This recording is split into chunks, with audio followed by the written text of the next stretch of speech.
it's Van Marmalade, and you're watching the Comics-Related Madness Network. So come get some.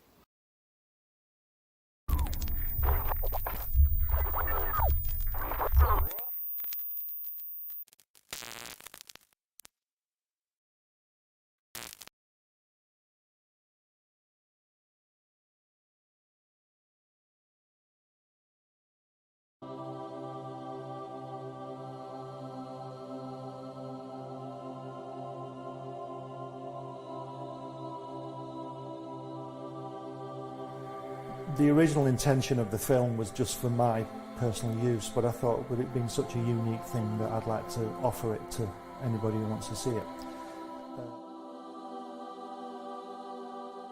Things like that. And it's just a unique film of him. He says, I beat you. He says, they say we came in under the dead heat. He says, that's not true because I beat you. And the American said, well, he says, if you like to think so, he says, but I know the real story. He says, I know I clearly won that one.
We've all heard the stories.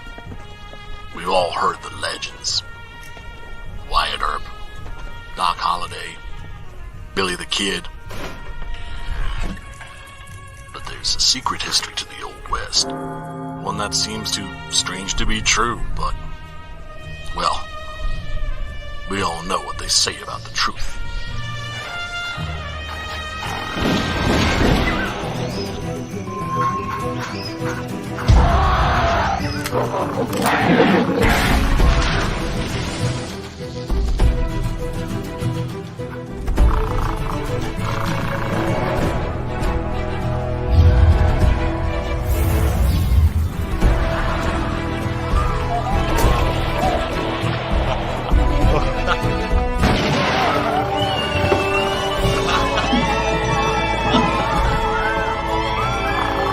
Very big ape, very big guns, blowing very big holes, very bad people. I think the world is finally ready to hear the story of the strangest, the most startling Western hero of them all.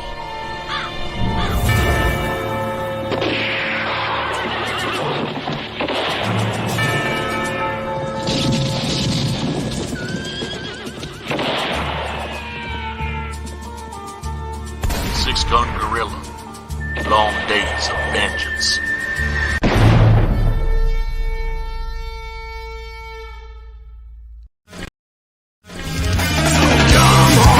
Come on,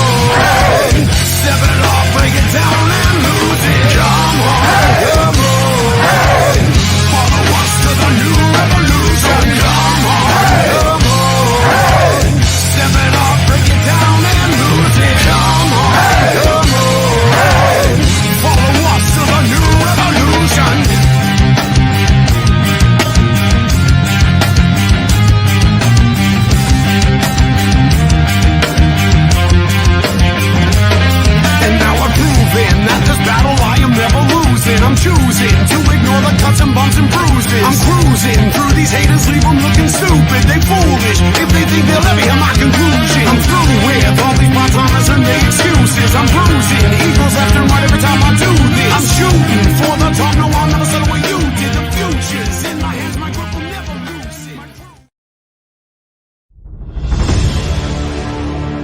America's southern border has become a war zone. Human traffickers, drug smugglers, and terrorists flow across the Rio Grande with impunity, secure in the knowledge that no one will stop them. A distant federal government lectures Americans on their privilege while punishing overworked Border Patrol agents who were helpless to stem the tidal wave of invaders and determined migrants. Second-generation Cuban-American Marcos Zamora is a military vet, more patriotic than most Americans. No longer able to ignore the chaos at his doorstep, he acts. Joined by his best friend Gus, they hit the border every night, saving lives while stopping violent drug cartels and other opportunists. The government reacts with fury at Marcos' attempts to preserve American sovereignty, deploying the full might of their enforcement agencies. But Marcos understands that the only thing the rich and powerful fear is bad publicity, and he records every encounter. Whoever he is, this private American must be stopped. Illustrated by Richard Bonk and written by Eisner winner Mike Barron, Private American is his version of Captain America, and maybe a little Punisher, taking part in this ongoing, violent, and very real battle of good versus evil in the war for American sovereignty. Grab your copy at theprivateamerican.com. We have a secure border, and that is a priority for our administration.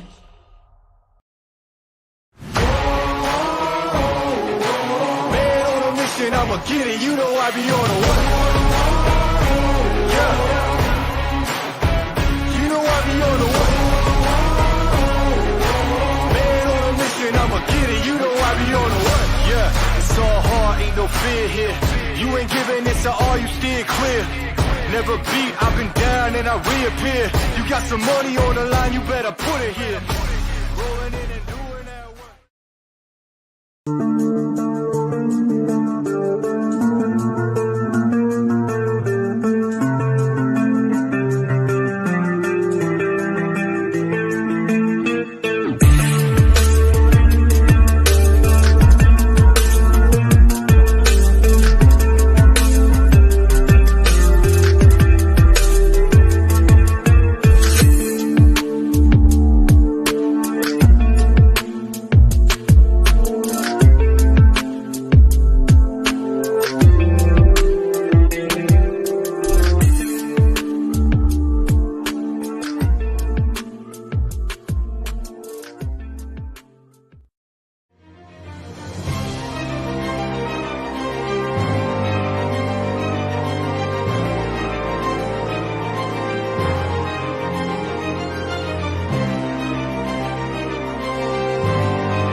Hey, yo, y'all know what time it is? The Madness Comic Network and comic-related madness proudly presents Monday Madness, featuring Pops and the Richness, and indie creators from around the world. Tune in to our content on Comic Talk with Pops Van Zandt on YouTube.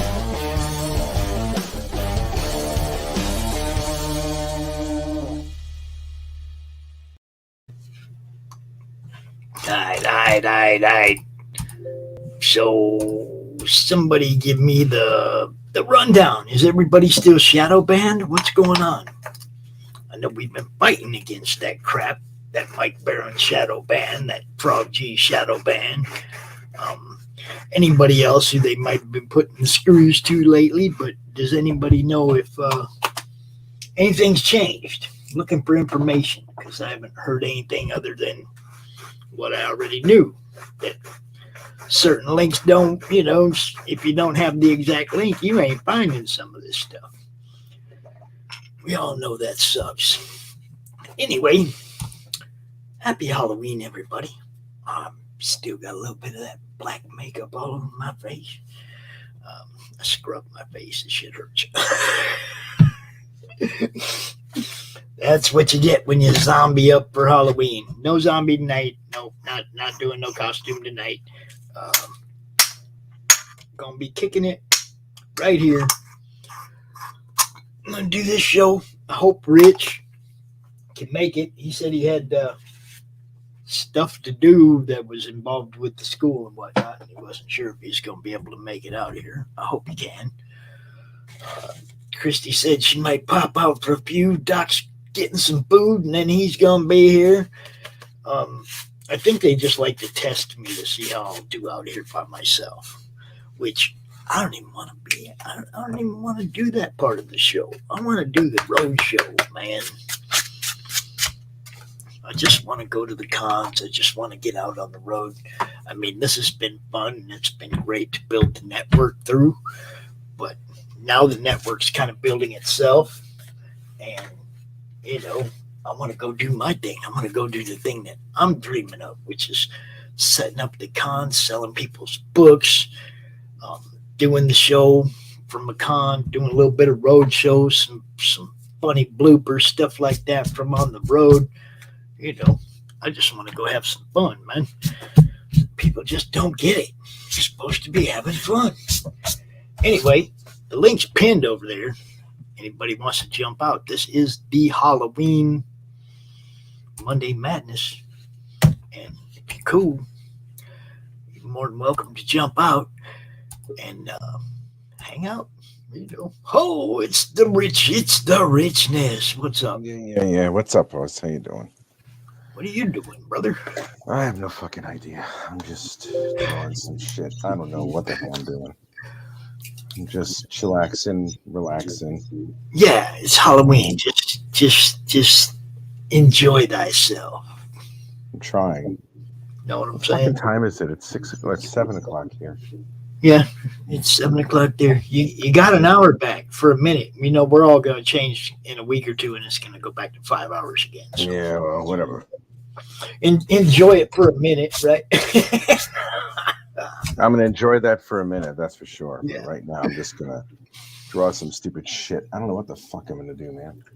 So, hey, thanks for hanging out throughout the weekend. You know, I know we're I kind of tried as much as I could, dude. I know. I wish That's what I'm saying. I could Thanks. do more, but, you know. Well, no, I understand. I'm just saying, thanks for jumping out when you could. Yeah, we have to juggle helping out with Doc with his situation. Yeah, of You course. know, everybody was totally cool. Brian Christgau jumped in for a bit and helped us out. You know, it's like that's what it's about. All right, well, everybody that's working. great, but where are these ugly bastards now that it's fucking Oh, Halloween? Brian ain't even awake, probably. Lazy ass motherfucker. Doc is What's wrong eating. with that boy? He'll be here in a minute. Well, he's always eating, fat bastard. Well, come I on. said it. He's a growing boy. He is a growing boy. He needs his outward. nutrients, He sure does. his nutrition. Yeah. Nutrition. Now, What? Rich, we had a pretty good weekend, huh? Yes, we did. As far as I know. Yeah. As far as I know. Guess what I'm gonna do? I'm gonna go ape shit with the perspective grid again because I can. I feel like doing that now. I feel like pushing the limits on what a perspective grid can look like. So I'm just gonna keep going, and I'm just gonna keep doing stuff until I get tired and bored or whatever the hell. See, look, them kids challenged Rich, and now he's fucking working. No, these kids are the best kids. I am overjoyed with them. They challenged you, really am. dude. They challenged you, and now you're out here man, bettering yourself. The love of teaching has reignited, not that it was ever really down, but reignited the love I have for what I do before I started teaching. And man,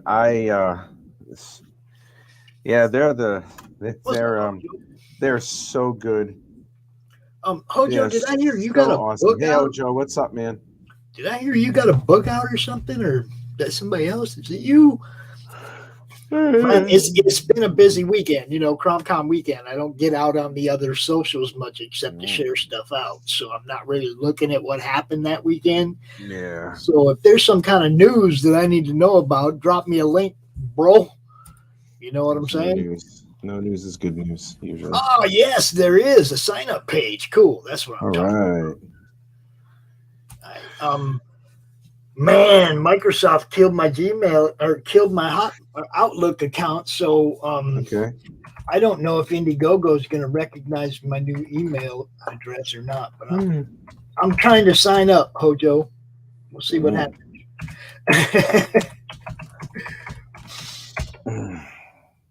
Oh, that's a crock of shit. It said, thank me for my interest. All right. So I will confirm that when I get over in my email box. Y'all go check it out. Oh, you dropped it this morning. Okay. So I saw it for the first time this morning. Okay, cool. I wasn't sure if it was something you did over the weekend while I was working. Are you reading the comments or something? Oh, wait. I don't. The Mythicals, number 1. The Mythicals? Yeah. What the hell's that? Meet the Heroine, Nancy Miller.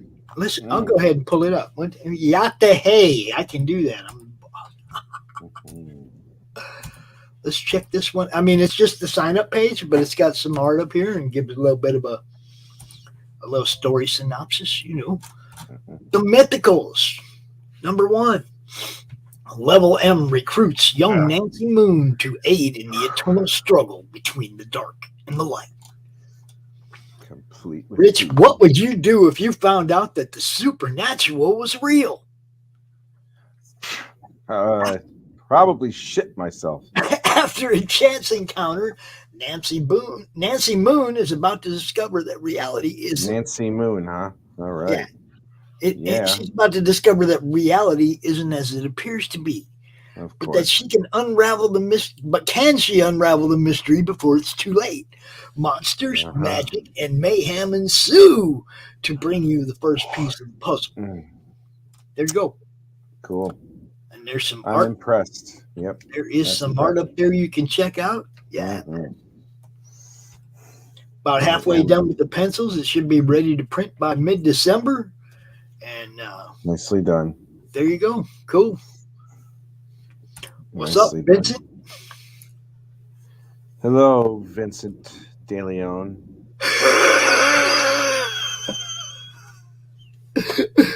Pale Rider wants to know how many times Professor Rich has been called into the university's HR so far. 6. 6. There you go. The answer is 6. How you doing, the answer Vincent? is 6, you androgynous old fart. So yeah, you guys go sign up for Hojo's book, man. Go check it out. I really like that freaking evil-looking bastard down there on the right. Look at him, Rich. Where? Oh, he looks evil. He evil. He looks like a ghoul pope or something. Look at him. He looks like Rex. After he emoliates himself, daily. I don't think he looks like Rex. No. I think his Mexican child bride would differ. Oh God, I'm horrible. Always going after also something. Truthful. That's right. Well, he went after me, so I'm like, all right, let's get cracking. It's like if you're cool, you're welcome to pop in. It's man. Come on, pop in because. Are you talking about Rex? No, I'm talking. Vince asked if the stream. Oh yeah, Vince, you can definitely pop in, man. Oh, cool people like you could pop in. Not that old fuck. What's his name? Rex, because he's a dick. Okay, Rich. Okay. You know what I mean. He's pretty. I think he's gorgeous. I love him. He's so yummy. He's a yummy boy. Oh shit! Which way is this supposed to go? Oh yeah. Okay, sorry. I set up. I made a mistake. Most of the week scheduling. I'm not sure who Paul has for a guest on Wednesday, but all right. we got. I think what's his name? Phil Knox is going to have Glenn on Wednesday, 2:00. He wants to do a one-on-one with Glenn because every time he gets in a conversation with Glenn, it's like everybody else is talking, and he never gets to ask him any questions. He's like, "I want Glenn one-on-one." Okay, dude, you got it. So if you want an in-depth interview with Glenn, watch on Wednesday afternoon. And following that, of course, will be Christie Shinn with the lunch hour. And does she even do anything? What does she do on the lunch hour, man? She draws, bro. Oh, that's right. Yeah. If you want to call it drawing, but that's okay. Hey, that's mean. You'd be nice, Christie. She will immortalize you, Rich. Good, let her immortalize me. I'd make her famous. She can't walk after me. Oh, dude, do not challenge Christie. Jeez. I'm not challenging anybody. I just don't. I'm like, now she's gonna call me a hairy F, and then that's it. So it's okay. No, I get it. What's going on? Good, Rich. I love. What was that last one? Good, Rich. I love seeing the traditional stuff. Yep. Mostly what he does. Jeez, I don't know if you guys saw the draw stream yesterday, but he did that whole layout for Chris's Slaughterville cover while we were doing. Yeah, I finished the pencils, man. I drew all the pencils in 2 hours? Yeah, maybe. 3 hours? And it's badass, dude. Thank you, man. Thank you. I mean, come on, thanks, you guys. Man. If you don't know Rich's level of talent, it is, pretty solid up there on the list. It's pretty fucking considerable, if I do say so myself. And consistent, and he can do it fast. Yeah, man. That's the cool part. See, when Rich gets toward the end of a campaign and he goes, "Man, I still got 6 pages to do," that's like 6 pages. And then I do 6 pages. I do fucking 6 pages. Because I'm out of my goddamn mind. That's why. I mean, and he does it well. I know. But I mean, Rich is abrasive as hell. Some people don't like him. I love him. People don't like me. I don't care if y'all don't. I don't care if some of y'all don't like me. But his talent level, dude, it's top notch. I don't give a shit what anybody says. I want talent on my draws. Talking all this shit about me. That's something I'd like to know. Well, I'm just saying anybody, dude. I'm saying anybody. Oh, I don't care about anybody. I want to know who the hell's talking smack about me now, because it's like, man, I will just humiliate you until you cry. It's like, don't bother, my friend. Do not. We'll let them speak for themselves, Rich. We'll let them. Oh, really? Who's that? I'm telling you, man. Let them speak for them. Go ahead, speak for yourself. I want to hear some shit. Go ahead, bro. Let's hear what you got to say.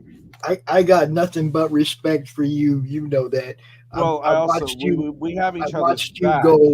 I watched you go from a cancer patient. Yeah, that was fun. To a professor. That's right. Cancer patient to professor in less than 3 years. Yeah. How about that, huh? I've watched you fight. I've watched you persevere against odds that were, where people were stacking the deck against you, and you powered through it. You're my kind of dude, Rich. That's why I fucking connect with you, because you don't quit, you don't lay down and lick your nuts, you roll through it. You see what I'm saying? I do, and if it's like this, man. It's like you can't. Look, Hojo said you're the fastest inker he's ever seen. That's probably why Marvel kept you around through the purges. Well, they didn't keep me around for too much, because regardless of whatever the hell I did over at Marvel, because I was fast was most likely the reason why I was why I did not get a gig for a long time, because no one ever really saw me as anything that would be on a permanent basis. They would they had their own little the little boys club or something like that, and I was never part of that. And and I'm glad I wasn't, because I would rather be my own person than follow along those useless troglodytes all over the damn place, because they're a bunch of idiots, a lot of them, and they should be happy that the nerd card got them the job that they got. So it's like, yeah, keep going there, pal. You know, So it's like, does anybody watching have any news on the shadow ban thing, or do we still hate Indiegogo? I'm trying to figure this out. well, I don't like Indiegogo I don't like anybody. So I'm just saying they shadow banned Mike's book. They shadow banned Bob's book. See. I want to know if anything's changed.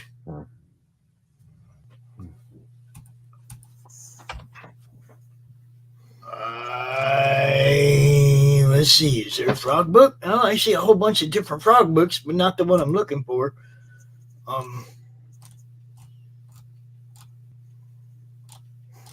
come? Whole bunch of different frog stuff. The Last Frog Hunter, Poison Frog Husbandry, Horn Frog literature or miniatures. What else do we got? Frog, a short film by Jesmyn Tan. Can we see Frog G's book on Indiegogo, please? Somewhere? Anywhere? No. Yeah, all kinds of stuff. Even come on. Save the fucking frogs, man. You got that there, but you won't save Frog G? What the fuck? Indiegogo, you're killing me right now. You are really killing me right now. I'm looking at this and I'm having a hard time believing my eyes. So this is what we're gonna do, yo. We're gonna usurp this page. Save the Frog G. Yeah. Definitely. Help raise 10,000 for Save the Frog G. Let's take this one over since, Indiegogo, right?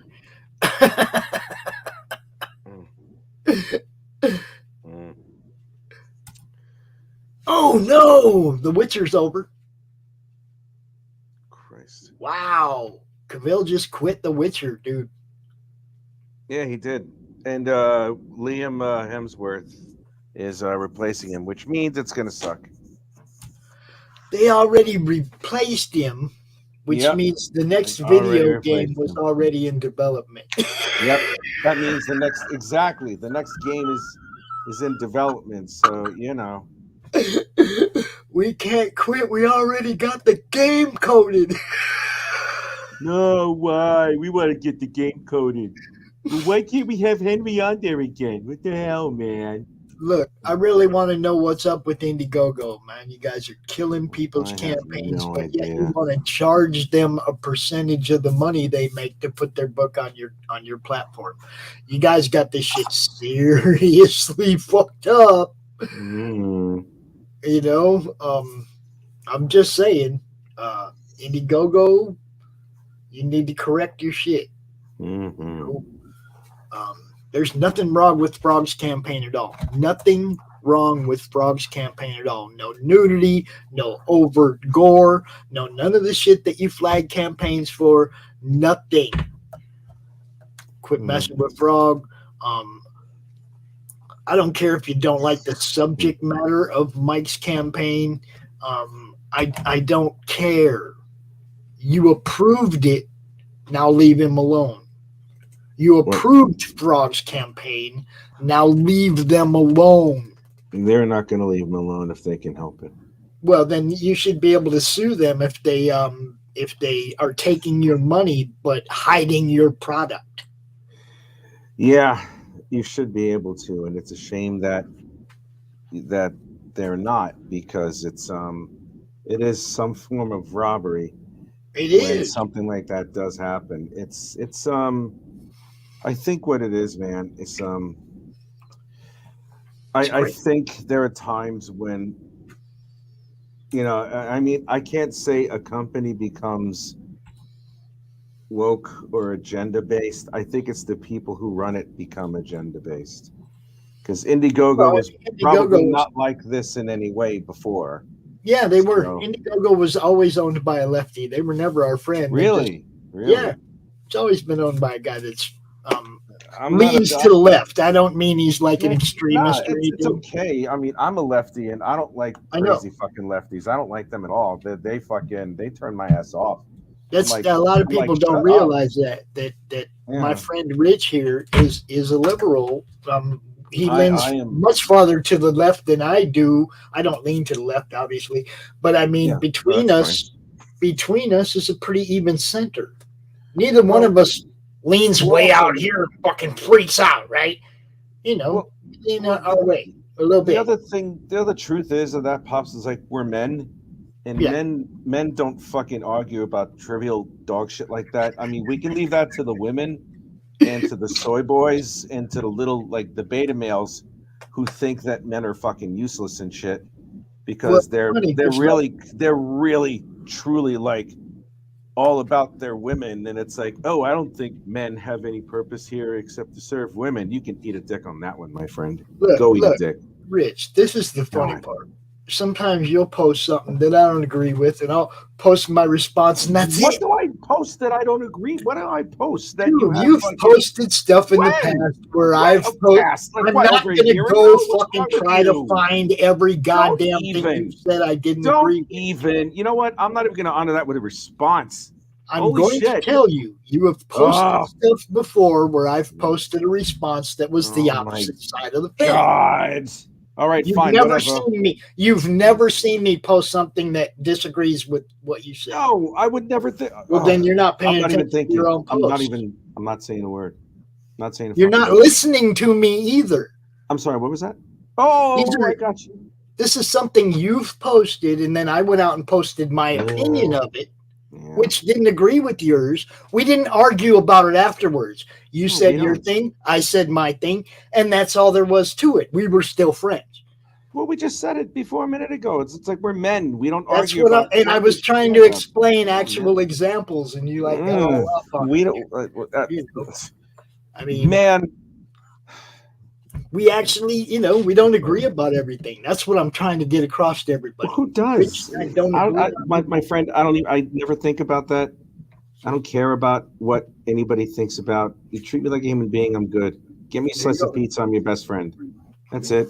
That's all I care about. Be loyal, reliable, and it's always there. Pizza. That's all I care about. Get me pizza. Yeah, I heard that he I heard that he did. I heard that he had a read the code, pulled up the HTML and read the code of the page, and you could see that there was something funky going on in there. Welcome, Vincent. How you doing, bro? Doing good, guys. How are you doing? Hello, Vincent. How are you? How are things? I wanted to chime in on some of the stuff you guys were talking about, but then you guys completely switched subjects, so we have to go back to what? This happens. We don't have like scheduled guests or anything today. It's just kind of like a chill stream, so it's gonna be all over the place. I good. If you guys don't mind, I would like to have a shameless plug at some point. Go for it, dude. No, not yet, but at some point I want to promote obviously my channel and everything. But thank you so much for having me on, Pops. I really do appreciate it. Professor Richness, I don't think I've met you yet. I haven't had the honor of meeting you, sir. Not as of yet. How are you? Good. It's a pleasure to meet you. I'm doing very well. How's yourself? Pleasure is mine, and I'm doing well. Good, I'm just I'm throwing up a 3-point perspective grid in blue lines. So then afterwards, I'm gonna figure some magic. I'm gonna do some crazy stuff with it. I'm just gonna have a lot of fun, and that's pretty much it, because I have nothing else to do today. I already did my lesson plans. I already did all my teaching shit. So you're a I'm teacher? tired. Yeah, I am. I teach games. The professor is real. Yep, the professor's real. Like at college, or I'm sorry, in college. At college? Yeah, man. Shit. All right. So you're not one of the beatnik hippie teachers from the 70s. God, fuck no. No, don't. And are brainwashing our students into believing that America is bad and that we should hang out. Never. God, barf. No. And I'm as lefty as you can. But he did. Vincent, listen to me. I'm as lefty as you can get. Trust me when I tell you, I believe in I entrust in all those liberal policies and all that shit, but I do not, under any circumstances, like any of that wokeism, leftivism shit, because it makes me sick. Because it's like what it's done. What it's done. They're soy boys. What it's done is it's given men who obviously need a little bit of a kick in the pants, a little bit of like, give a little bit of silent permission to not be men, to not act like men, to not be the men that they really effing should be, and it's depressing. It's depressing. It's funny you guys were talking about Witcher. It's beyond depressing, man. You were talking about Witcher, and you were talking about soy boys. I call them baby boy men. Okay, they are. I am dead serious. I look at some of these guys, and I'm like, I'm just like, dudes, you really need to stop. You know, it's like some of the guys who claim that who are the same thing as like those super feminists who say men are useless, men are pieces of shit, and they're like, women are right, men are pieces of shit, and it's like these guys are saying they're calling themselves pieces of shit. Hi, Christie. So let me do my rant, and I will tell you exactly how I feel about that. Hello, Christie Shinn, Academia bitch. How you doing? Oh yeah, they know all about me and what I fucking say and do, and you'd be surprised. I say all sorts of fucking shit. It's funny. It's all good. By the way, hi guys. Your name told me everything I need to know about you. It's funny because the cartoon, and I don't want to interrupt the rant, but the cartoon is very different from me, which I'll explain the weird dichotomy of that in a minute. But you're fucking loving snowflakes. And guys, I'm a longtime gamer, longtime comic reader, writer, but I've never drawn, so I'm not an artist. So I'm just getting into this whole world that you guys are a part of. So certain terms I don't understand. So please just think of me as the FNG, both to YouTube and to this. Okay. But it's okay. We'll do responsible things like on the internet call you a dumbass because that's there you go, dude. That's true. You know what? We'll corrupt you and tell you all the wrong shit you need to know and say the opposite thing you need to know and stuff. And basically, Vincent, Christie is my spirit guide. She comes in my inbox every now and then. Pop, shut the fuck up. Yep. and I'm Pop's fucking sword of death. That's what the fuck I am. Kotex. That's all I'm gonna say. Kotex. Yeah, you can eat this. Kotex. You can eat this, baby doll. This big fucking Italian schlong. So, Italian schlong. On to Mr. Professor Rich's rant, which by the way was awesome. I loved it. Thanks. Let me do mine. I started my YouTube channel for the exact reason that you were just talking. I'm a United States Marine. You guys don't know anything about me. I'm a United States Marine infantryman. God bless. Thank you for serving. I served from 1999 to 2004. Thank you for serving. Thank you for serving. Of course. And unfortunately for me, I was basically in a coma until about 2016. I didn't know anything about politics or anything like that. I literally just lived my life, didn't hurt anyone, didn't bother with anything, that stuff. Then Donald Trump runs for president, and I think all of us were basically christened into the world of politics. So I started noticing things that really disturbed me as a man who has trained men and women to do specific things, to have specific roles. I was very disturbed in what I was seeing in the men and women of today. And I've talked about this on my channel. By the way, if you guys haven't gone on my channel, Pops, I don't know if you've subscribed or not. Please subscribe. Go check it out. Go watch. There's something big on the screen. What's this? Oh, you didn't see that? Let me put that back up there again. Yeah, put that up there. What is it? I don't know. So it's about election exposed, free speech exposed, free trade, medical. Yep. All right. So that's fucking great, dude. So anyways, I've had lots of these talks in public. I've been banned from stores. I've been kicked out of stores for my mouth. I've been told that I'm a cis white male, and because I have a penis, that means that I'm wrong. All this stuff. You are wrong. You have a penis, man. Yeah. So and it's funny because they have a saying: feminism only exists in countries that can afford to. There's no feminism in Nigeria. There's no feminism in China. China actually bans feminism. Okay, you can't even have it. You know, it's crazy that these kids, the same students that are in your college, I'm sure you already know what I'm going to say, Rich. No, he's over in the UK, bro. Well, I'm in the United Kingdom, and I'll tell you something about the kids over here. It's not so much like a wokeism type thing. Over here, it's personal physical appearance expression is far more welcomed than it's a lot more open, which is fine. You know, I mean, because it's like, for me, I'm like, all right, whatever. Just like in the United States, it's like, okay, if you want to change your name to Popcorn Machine Gun, okay, cool. I don't care. You know, it sounds silly. I'm not going to call you Mr. Machine Gun, but you know. What's the blonde's name? Whenever she went to the women's marches like 8 years ago, they were like, blah, blah, blah, blah. She's like, why are you identifying me as a woman? I identify as attack helicopter. And they were like, who are we talking about? What blonde are you talking about? I've been out of the States for about 3 years, man. I haven't really kept up in a lot. This is from like 6-7 years ago. I forget her name, but it's like. Oh, forgive me, man. I didn't know. Yeah, no, it's no, dude. I can't even remember her name, but she's awesome. She's like this 5'10", like a 7 out of 10. She's a really pretty woman, blonde hair, super feminine chick. She walks around the women's marches and calls them out for their bullshit. And she's like, and she went to a doctor on live camera, on a hidden camera, and within 3 questions, the doctor gave her a piece of paper that said, "You're a man." Like, why would he do something like that? That makes no sense. Because because she was trying to prove a point that anyone can go and do the whole transitioning thing. That was her thing. And she's one of those people out there trying to expose this hypocrisy. And I'm trying to become that exact same type of person. I want to expose these people for who they are. I want to expose this lie that's being told to our men, this lie that's being told to our women.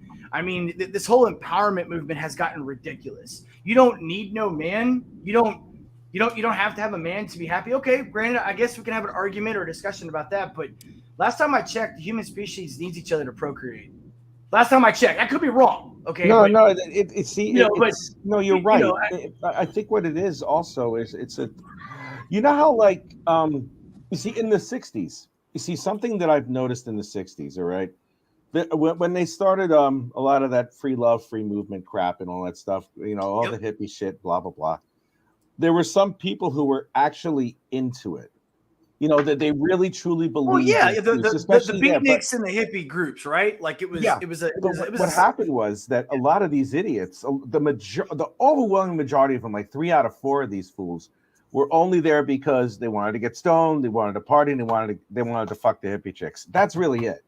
They wanted to get laid. You just said it. Exactly, to get laid. And it's just like, and it's also, but the main part about it is to be accepted to some way.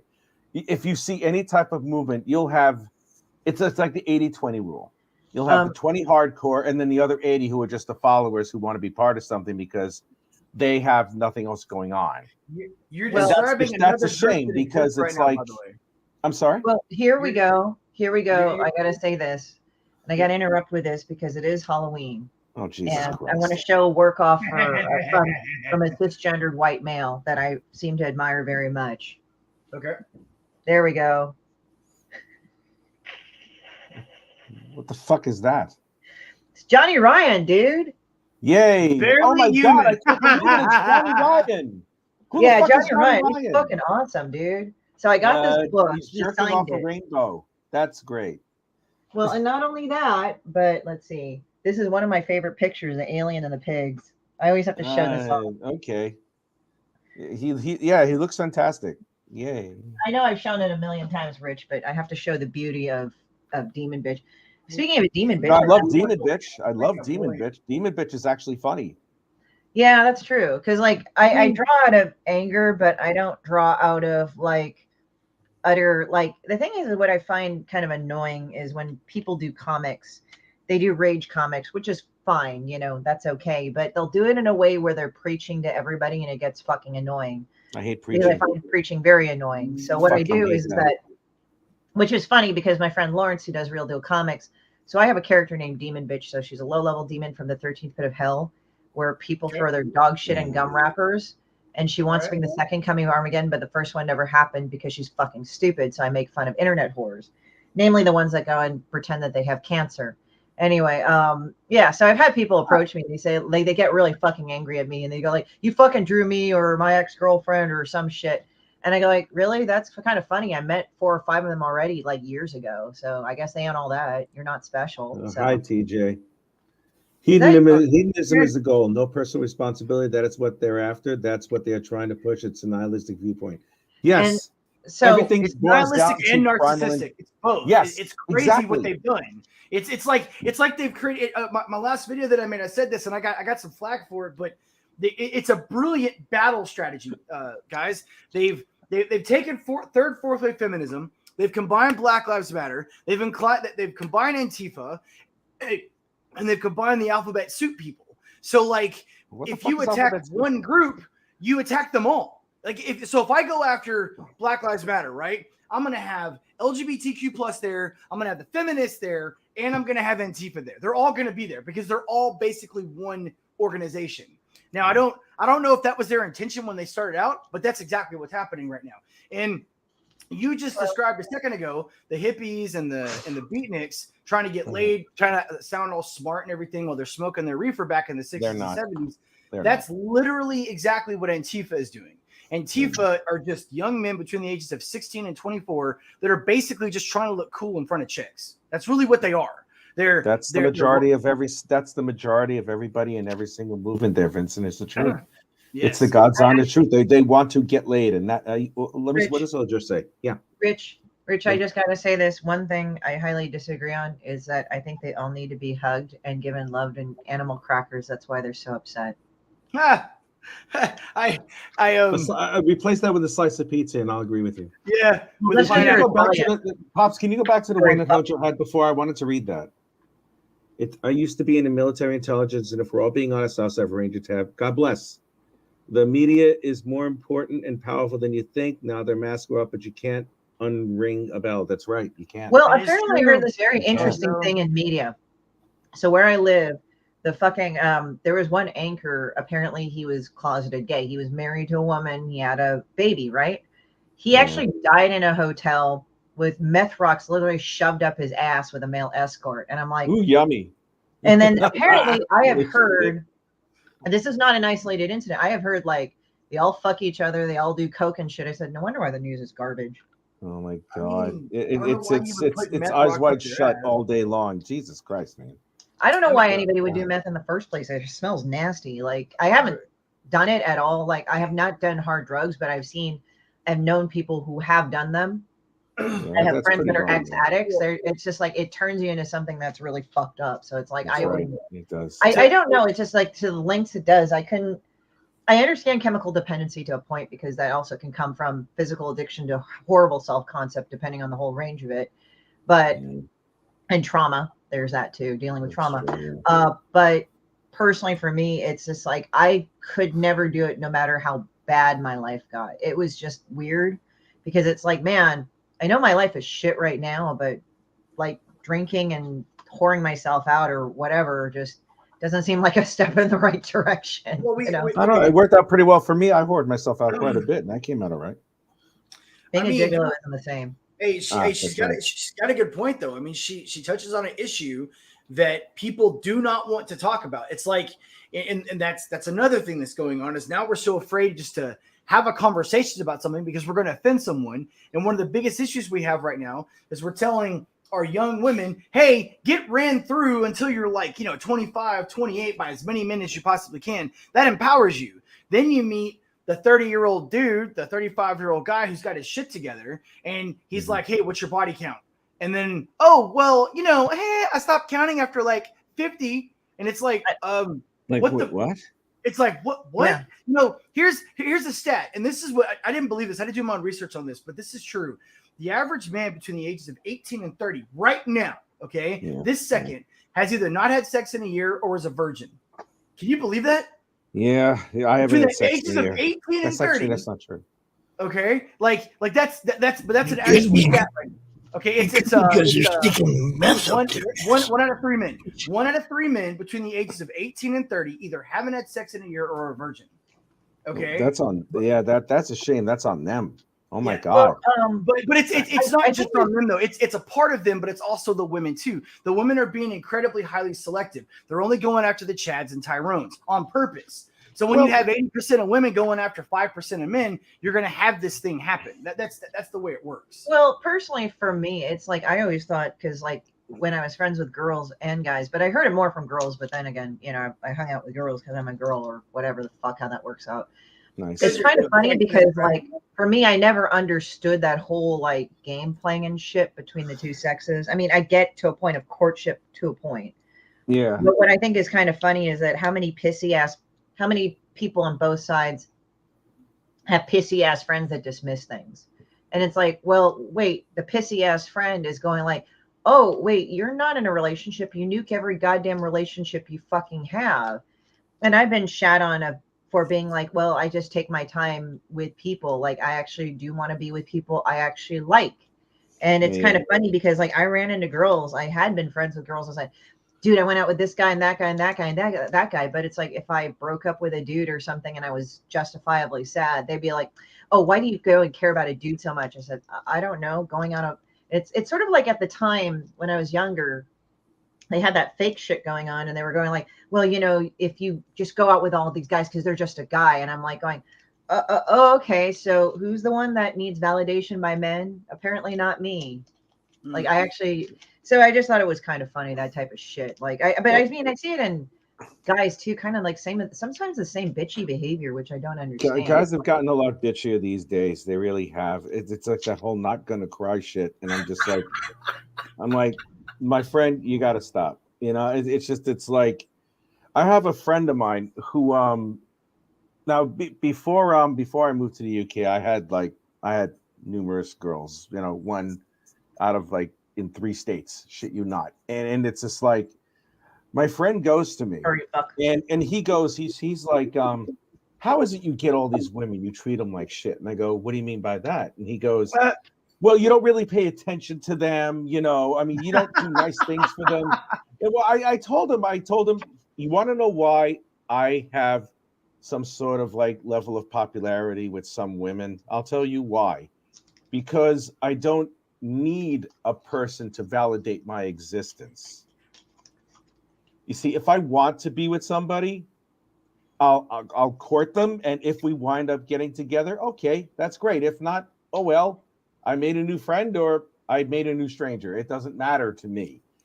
You see, I want to be with someone rather than go chasing someone that I think that I need. And the whole nice guy thing, which I've seen way too often, the majority of those quote unquote nice guys, they're only doing it so they can hook up. Yeah, and that's the truth. And that is the absolute. Yeah, you're absolutely correct. You're 100% correct. I agree with they you. are, and it's a shame because it's like the people that, especially my friend, he's actually a really brilliant human being. He's a really insightful human being, an insightful dude. And if he decided to just be himself and not do something for the sake of reward, you know, I mean, when guys and girls, the way that everybody courts these days, it's on a transactional basis.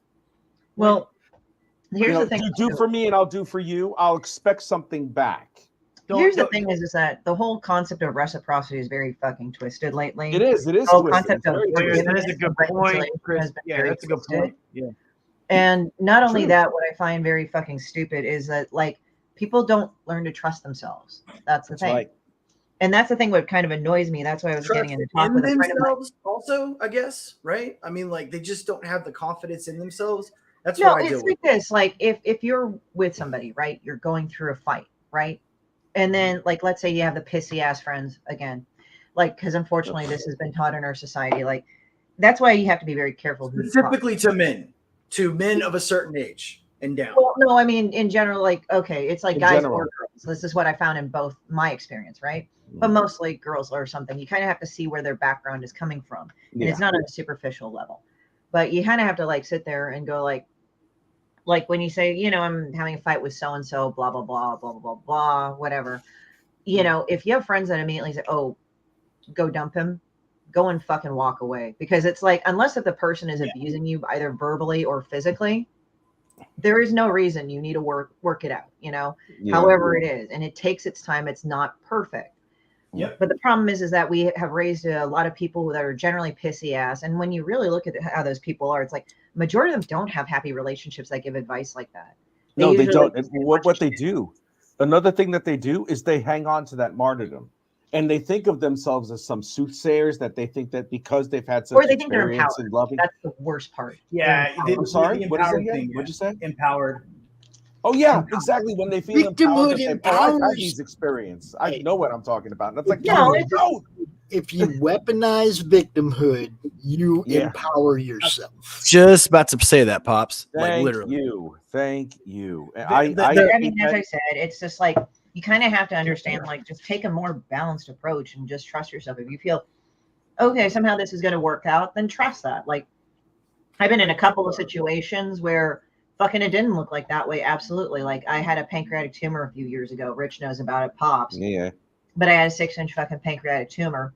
That's yummy. And when they found it, they initially thought, oh, you have a high chance of malignancy. You have a malignancy. That was their nice way of saying I had an advanced stage of cancer. So when they ran more tests, and that would have been an educated guess. It was 90-something% Yeah, that's so. That's as I said, horrifying. but it turned out to be the 3 to 5% where it was precancerous. So I got it taken out. I'm fine. Good. But I also was Oh, being gosh. told I had diabetes and all that. I would have diabetes. I didn't. So what I'm saying is that I trusted myself that I was going to pull through good. I didn't know why, because I had very clever people and very logical and very scientific people telling me otherwise, but somehow that works out through them. But I'm not trying to be like, just tell the doctor go fuck himself and go home. I couldn't leave the hospital. You know, it had to be taken care of, but that's all I'm saying is that people don't trust themselves nowadays. They're taught, if you listen to fucking everybody else, and like, that's nice. Yeah. We're actually talking about that tonight on my live stream. We're going to talk about NPCs, but like I think that's people you're really referring to. That's at least that's what they're being called now. But I do training classes. I train men and women, okay, and I teach them survival. I teach them martial arts. I teach them weapons training. Sometimes I just meet someone. All they want to know is how to pick up a woman, how to pick up a man, stuff like that. Yeah, that's not how you got to do it. That's the thing. No, the biggest issue that I find in them, though, like seriously, is you're not incorrect. It's they don't have confidence in themselves, or they don't have confidence in their ability to do something. Like especially in men, okay, I find that they don't even want to go up to a female and talk to them. And then when I ask them, because it all starts with the roots. It all starts with your foundation. And I ask them a lot of times, I'm like, okay, well, tell me about yourself. Like, what's your daily routine? What do you do when you get up in the morning? Like what's the first thing you do when you wake up? And it's crazy how many of these men don't bathe. They don't have proper hygiene. They don't have a workout routine. They don't read. They don't educate themselves. They'll get up. They'll go to work in the clothes they slept in, minus like a work shirt. They'll work all day long, come home, not shower, play video games. Unfortunately, they look at porn on the internet, and then they go to sleep at night, and they do it all over again. Okay, Jesus. so yeah, it's a horrible cycle. I run into a lot of young men that do that. And it is a horrible cycle. I'm sorry. Go ahead. I want to give you a statistic, but please go ahead. Yeah, there's 70% of certain cultures that don't have men in the home. There's 43% of other cultures that don't have men in the home. We have a 70% of men in prisons that come from a single mother household. We have a bunch of these stats out there that no one wants to talk about and no one wants to deal with. And I'm beyond frustrated. Like you can't look at a young person and tell them, like Jordan Peterson even said this. You can't tell someone they're perfect. You can't say there's absolutely nothing wrong with you. Go have a good life. If you tell someone that they're a 10, there's no room for improvement. It's impossible. Like you can't be better than a 10. That's the cap. That's the top. So if you're constantly telling your children, one, the victimhood mentality, oh my God, you have to understand that you're a victim in this category, and being a victim is so virtuous, and oh my God, people will feel sorry for you. You do not want people to feel sorry for you. No, you never. do not want to be a victim. It is not virtuous. Okay. You need to be as strong and as mentally tough as you possibly can and better yourself as much as you can until the day you die. Okay, like there is no exception to the rule. And you made a very valid point, Rich, earlier. It doesn't matter whether you're on the right or you're on the left. And it doesn't matter whether you agree with someone or disagree with someone. You should be able to be man or woman enough to have any conversation without raising your voice, getting angry, throwing out insults because you've been proven wrong. And you also need to be able to prove yourself that you can be wrong and admit to your failure. I've done that. Pops has seen me done that live on shows. Pops has seen me done that live on shows. It's like, I have no issue with being wrong, because if I'm wrong, that means I'm learning. You know, and life is a journey of knowledge and also growth on a personal and mental level. If you can't accept that you're wrong in any type of way whatsoever, you don't grow, you stagnate, and you just become the thing that you hate yourself, that you've always hated the most, without realizing that you become it. It's sad, but it's true. Let me ask you this, Rich. Yeah. Like if you're in a conversation with someone, guys, listen up. This is important. Okay. If you're in a conversation, this is like psychology 101, and he's going to know this because he's a professor. Let's hope so. Let's see what happens. Okay. All right. So if you're in a conversation with someone, Rich, and that person says to you, "Oh, I'm never wrong. I'm always right." What does that mean? That they're always wrong, and they need some sort of validation that they've been told that they've always been right. And it's like, no, you have not. So, I mean, I don't really respond. I'm like, okay, cool. You know, that's it. I mean, if I say, okay, cool to anybody, that means you're a dick. You know, I mean, it's just, I don't acknowledge anybody. I don't acknowledge people like that. I never have. I never have. Because it's like, come on, man, enough. I hate the term narcissistic because it's, and literally because they're used so much right now, but it does have a narcissistic tendency. Yeah. All right. Whenever you say something like that, like I've known people that have king babies and have the issues with that problem. You know, I'm always right. I'm never wrong. Another big one that you probably run into a lot is, well, I don't have a dark side. There's only one side of me, and it's good. You know, everyone has a dark side. Yeah. Any they're so full of shit. That's too funny. That's too funny. I mean, I've literally, I just said the word. I've had people tell me that, and then when I explain to them the basic psychology of having a good and bad side to your personality is just normal. Oh my God, they blow up. They get so mad, so angry. How could you dare call me a bad person? It's like, are you really not? Well, they're showing it right there.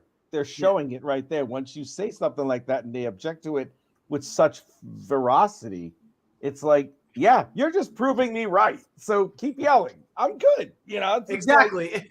But it's an educational tactic, though. Like it is. It's educational for me a lot of times too, because I'm like, wow, if it was a certain person, I'm like, wow, I had no idea you were such a schmuck. Thank you for letting me know.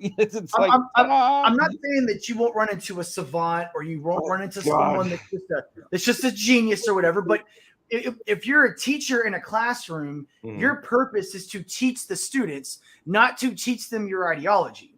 Like, they don't need to know your sexual preferences. They don't need to know the type of women you like or the type of men you like. You're there to teach a specific thing.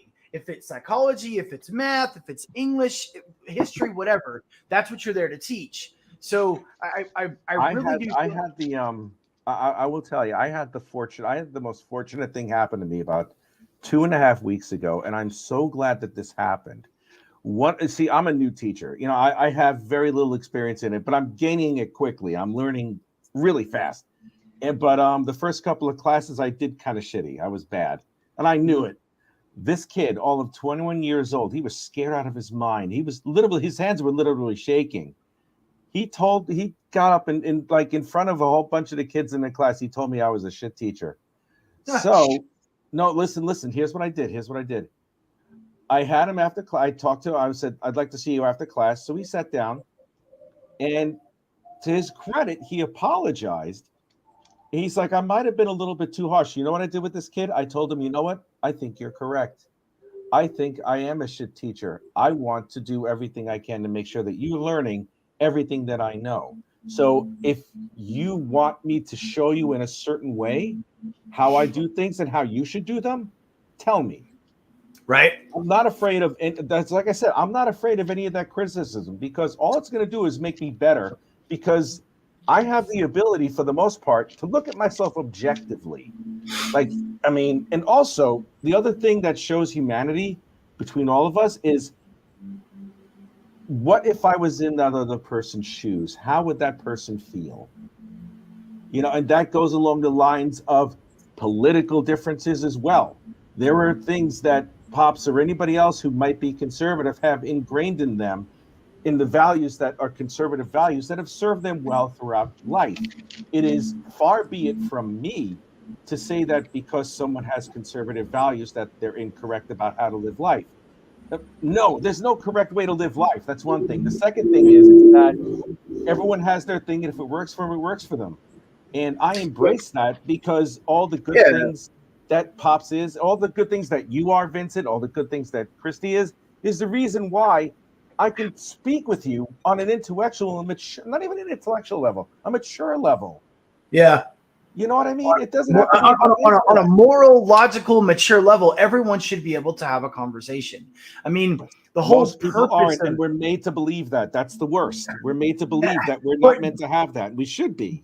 But that's new though. That's very. Oh, sorry, Christy. Please continue. No, I was just thinking. Also, I was just kind of laughing to myself, because it's like another thing that a lot of people like to fucking do about themselves is lie to themselves about what they really want. They're like, hey, we're going to try to sell you a bill of goods here. And it's like, I'm going to sell you a bill of goods. Are you happy doing this? Well, you know, there's a lot of fucked up things that happen and a lot of things that aren't very nice. But you know what? I still do it. I'm like, okay, so you lie to yourself about how great this is. Okay, sure. I love people like that. Okay, I don't care like who you are. She makes where a you great come point, from. though. She makes an amazing point, because I mean, think about it. We can talk about that literally leads us into what's going on into a part of today's society, right? We have all these people who go online, watch a YouTube video or see some video on Twitter or Instagram, and automatically they're an expert in whatever field that is because they watch the video. No, they're not. Okay. and it's like, are you joking? I had a guy the other day in my industry tell me that because he saw a video on you, these were his words. Oh yeah, well, I watched a 30-minute video on that on YouTube, man. It does not look hard. I could do it in like a day. It's like Persistent, you have to be persistent with a lot of. Oh my God! But he and I felt sorry for him. And I would too. It drove the nail home. I mean, I've in the Marine Corps they teach us survival in the Marine Corps, a lot of it, right, with insects, animals, and shit, right. So, one of the main things we learn is about venomous insects and snakes. Okay, and we had a really bad snake infestation a couple years ago over here before COVID in my neighborhood. Oh, and Jesus, really? I was on next door, and I was trying to explain to these civilians, no offense, okay? You're not offending me by calling me a civilian, my friend. Go ahead. So I was trying to explain to these civvies the difference between poisonous and non-poisonous. I was trying to tell them what to do if you're bitten. Oh my God. Like, I did not expect such a backlash. I was getting cussed at. I was getting called all these different names. I'm like, where's all this anger coming from? And they're like, you don't know what you're talking about. Your experience is anecdotal. Blah, blah, blah. I'm like, I've literally taught survival classes on how to do this from an institution of teaching over 200 years old. May I jump in real quick on that one? Of course. I'm gonna jam my thumb in its butthole now. This should really piss it off. Oh yeah, that pissed it off. I gotta be careful. This guy rules. He died as he lived.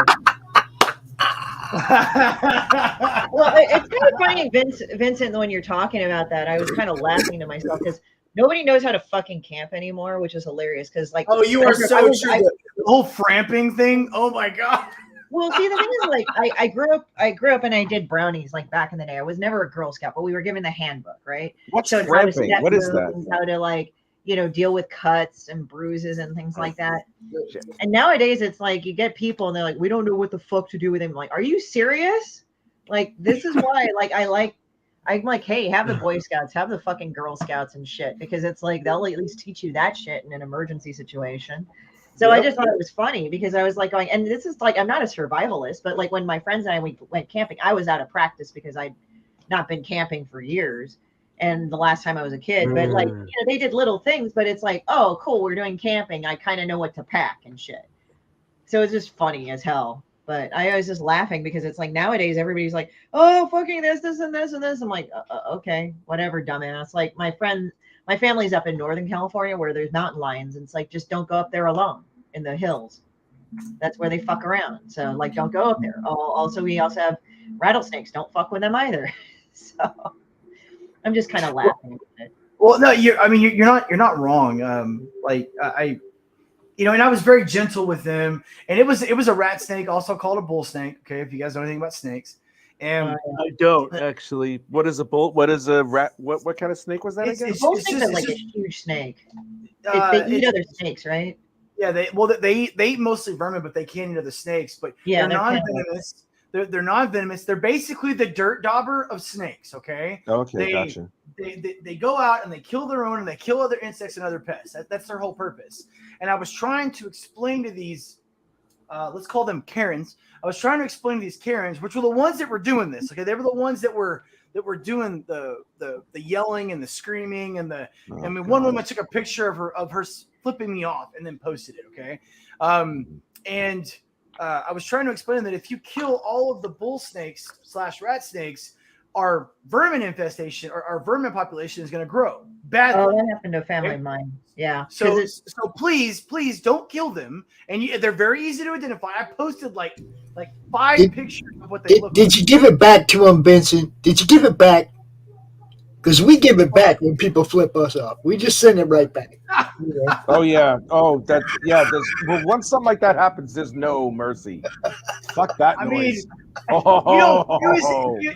That was my very first time because someone had told me to get on Nextdoor to try to help my company and try to promote my business, and it was the first time I'd ever been involved in anything to do with Nextdoor other than just promoting my business. And so I didn't really, because I have no social media. I've got no Instagram, Snapchat. My friends on YouTube already know this. I don't have anything. I've got nothing. I only have YouTube. That's it. So okay, like sometimes that's good enough actually. Yeah. You know. So I didn't really know what was going on at the time. All I knew was that I remember I kept saying this over and over again. I was like, if one of you guys get bit and you don't listen to me, you're going to die. You're going to get very sick. And especially if it's one of your children, which is what you need really to watch out for. Because a common misconception with snakes is that people think when a snake bites you, it just kills you within like 15 minutes. That's not the way it works. It takes a while for it to work. Yeah, it's just not that way. The most venomous snake in the world will still take almost 2 hours to kill you. Now, the last 45 minutes, you're not moving, but it still takes another 45 minutes for you to die. Okay, but I mean, but there's things you can do to stop it. But anyways, my only point in this rant is that they didn't know anything about snakes whatsoever. They were literally on Nextdoor trying to get answers what this was. I came on, had all the answers, and because my answer did not fit their narrative, I was automatically the pariah. Automatically.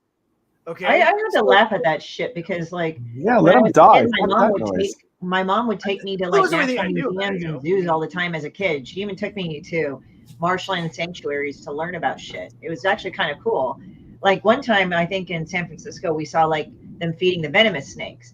So they fed a venomous snake a live mouse, right? And it actually like attacked it and like wrapped it around. And I'm like, oh, fuck. And I thought that was the coolest thing ever. But you got to see what they did. I mean, they don't do it anymore because I found out because I got bored and I look on YouTube, like Viper Keeper. Like he's like a licensed herpetologist and he has like all these venomous snakes. And the thing is that I learned, like, actually, it's not good to feed them live prey if you can help because it makes them more aggressive. You don't want those fuckers that aggressive. But yeah, no, I mean, it's funny because, like, I'm just kind of laughing about it because it's like one of my family members, they had a gopher problem, right? Yeah, right. a gopher problem. And they were telling me like, oh yeah, I saw a big snake and I killed it. And I just said, why the fuck did you do that? Was it doing anything? It's like, no. And now we have a gopher problem. I said, well, maybe next time you see a big because they realized that it was like, and they kind of looked at me sheepishly like, yeah. I said, because now we saw like fucking gophers like eating the plants and stuff. Yeah. Like it's just Christ. Like, I mean, here in California, like we have rattlers, but they're in the dry areas off the trail. They really don't like fucking with people. They're very rarely in the residential areas where these people like so I was just like going, okay. So they killed this big fucking gopher snake, and I said, why did the fuck you kill a big fucking gopher snake if it wasn't doing shit to you? Just leave it alone. Because snakes scare people, which is normal, you know. Yeah. I mean, they do. The Bible. Shit. It was just like, you know. Good job. I mean, yeah, I like what Hojo said. Dude, 80% of America suddenly became geopolitical experts in 2016. Yeah, that's the funniest shit.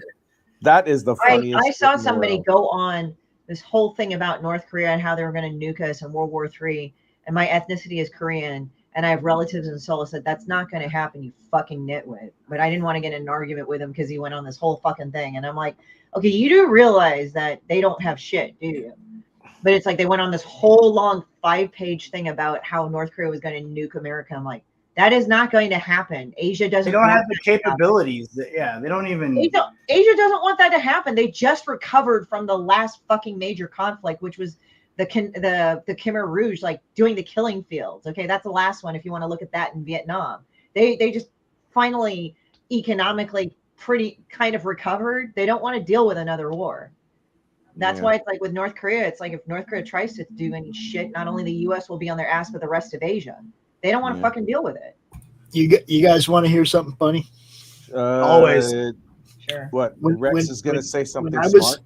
When I was on the prison yard when I was young, I got busted for weed, and I was actually on a prison yard for weed a couple years. And it was down in Bisbee, Arizona, or Douglas, Arizona, which is right by the Mexican border, like 8 miles, right? So a couple times we had people escape and go for the Mexican border. It was kind of funny. They never made it. But nicely done. I found this snake, little bull snake, little baby bull snake, only like, little, foot long, right? On the yard. And I was like, oh shit, I got me a pet. Snatched that dude up, ate me a little box, kept him fed. That wasn't a fucking pet, man. Dude, they hit us with a fire alarm once at like 4:00 in the morning, right? Oh my God. And I had to get out with the snake. So that they wouldn't take it and I wouldn't get like privileges. Holy shit, that's funny. Whatever shit they were doing at the time. Oh my God. I mean, it was funny. Like, I had a pet snake on the prison yard.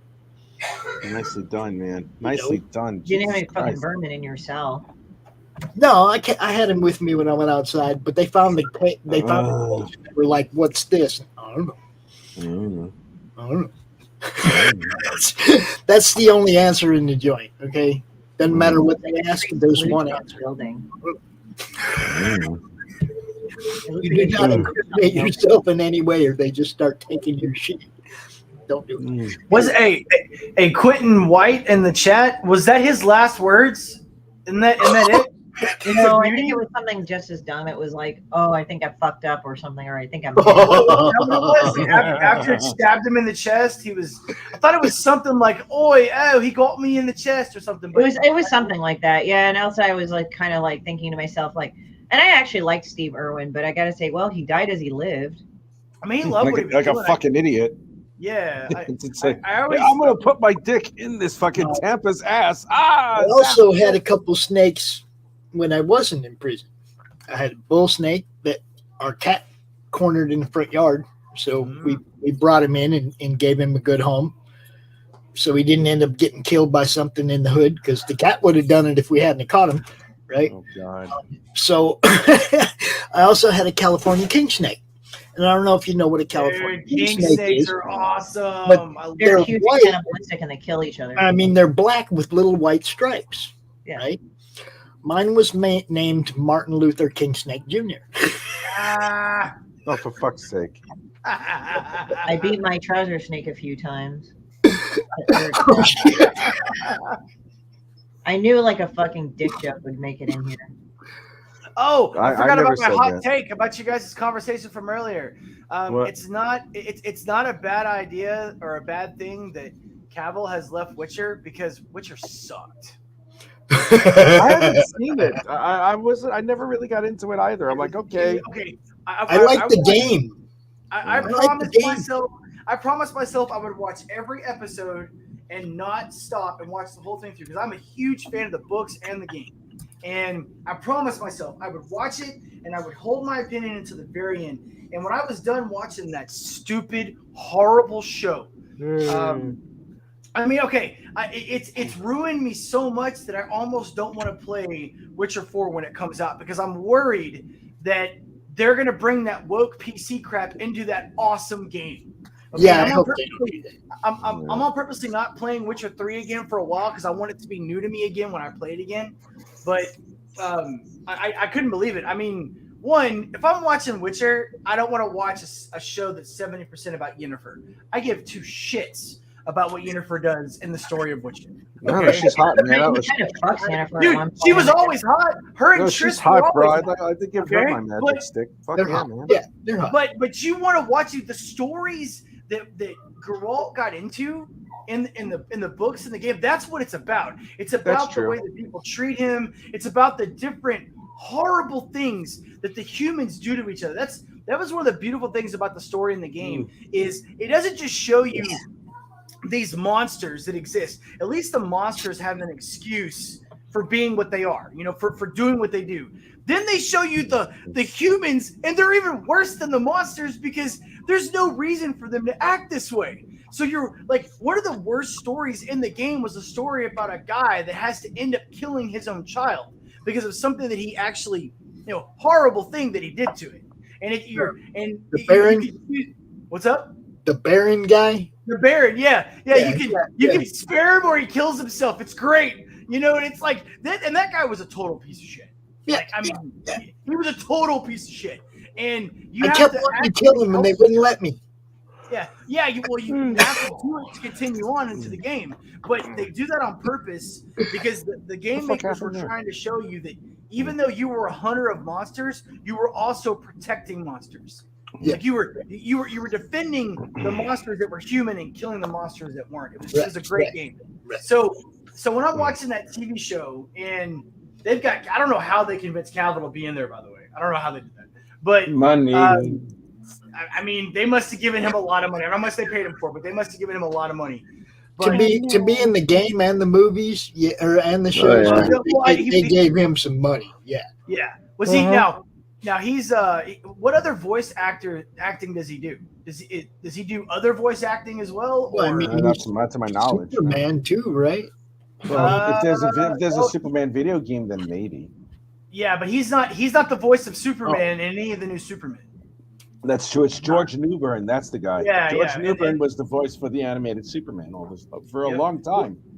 Yeah, and they've got a new guy voicing him now in the new Super Sons movie, which, by the way, did a review on it. Amazing movie. Oh my God! If you haven't seen it, cool. Watch it now. I'm open to. They did not have woke in it. They got rid of all the crap. They brought back a lot of the nostalgia that we love about Batman and Superman. There's even, oh my God, trigger warning. There's father-son relationships. And Lois Lane is a supportive wife. It's crazy. And she's also a badass. Imagine that. So that can happen too, I mean, oh my God, imagine a woman can be a badass and support her husband without emasculating him at the same time. That's been lost of late. Yeah. Hey, Pops, forgive me, allow me a moment, sir. I am getting tired. I must eat something and then I must go to sleep. I have a long day tomorrow. So I am going to vacate myself from this premises because you're all beautiful humans, but I need to sleep. It's some rest, brother. I must go to sleep. Pops, I'm going to see you tomorrow at the Tuesday Morning Brew. Wherever the hell he is. All right. Okay.